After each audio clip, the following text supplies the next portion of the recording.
Am I the asshole for refusing to let my sister move into my house?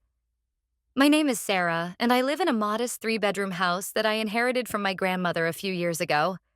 I've spent a lot of time and effort turning this house into my sanctuary. I work a stable but demanding job as a nurse, and when I'm not working, I love gardening, reading, and baking, all things that help me unwind. The 3rd bedroom in my house serves as a combination guest room and hobby space, where I store my gardening tools, books, and supplies for DIY projects. My older sister, Melissa, has always been the family favorite. Growing up, our parents gave her the lion's share of their attention and resources, while I often felt like an afterthought. Melissa is a charismatic, free-spirited person who's always jumping from one passion or job to another. She's never been great with money and has made some questionable financial decisions, but she has a knack for charming people into helping her out. A month ago, Melissa's landlord raised her rent significantly, and she's been struggling to keep up with her bills. She's been couch surfing between friends and family since then, and a week ago, she called me in tears, asking if she could move into my house temporarily while she gets back on her feet. According to her, she just needs a couple of months to save up for a new place. At first, I was sympathetic. I know how hard the rental market is right now, and I've always been taught that family helps family. But I hesitated because I know Melissa's history. She has a pattern of overstaying her welcome, creating chaos, and expecting others to clean up after her. She's also not exactly the most respectful of boundaries.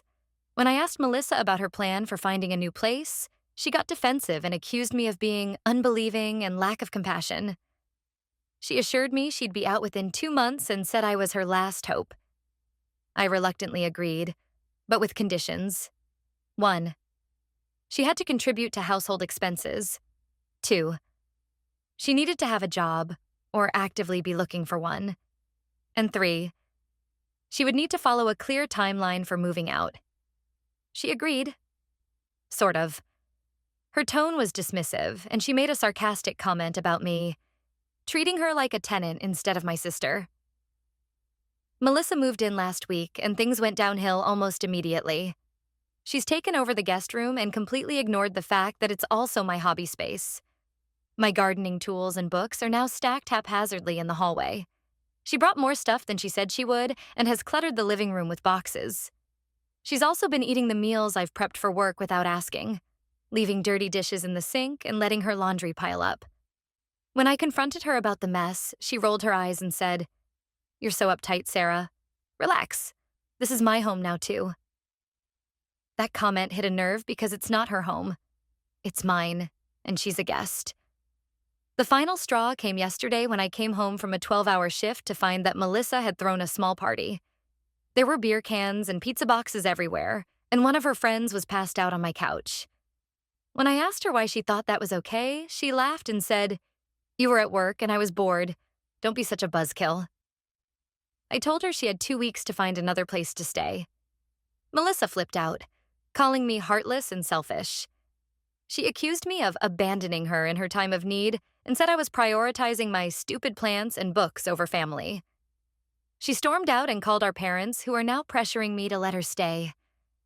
My mom said, "She's your sister, Sarah. You need to be there for her." And my dad chimed in with, "You've always been so rigid. Lighten up." Now I'm torn. Part of me feels guilty for kicking her out when she's struggling, but another part of me feels like I'm being taken advantage of. I've worked hard to create a peaceful life for myself, and having Melissa here is turning my home into a chaotic mess. So, Reddit, am I the asshole?